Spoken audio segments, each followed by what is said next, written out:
الحمد لله نحمده ونستعينه ونستغفره ونعوذ بالله من شرور أنفسنا ومن سيئات أعمالنا من يهده الله فلا مضل له ومن يضلله فلا هادي له ونشهد أن لا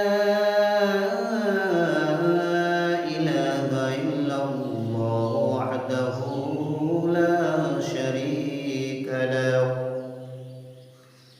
وأشهد أن محمدًا عبده ورسوله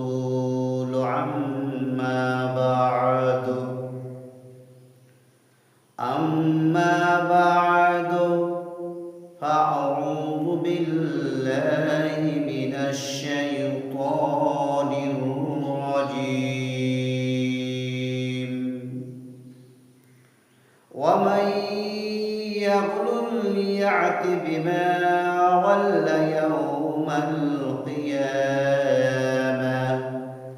ثم توفى كل نفس ما كسبت وهم لا يظلمون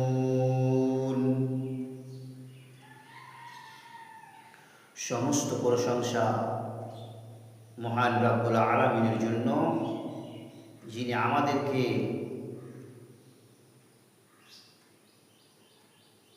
অতি উত্তম করে উৎকৃষ্ট করে সৃষ্টি করেছেন।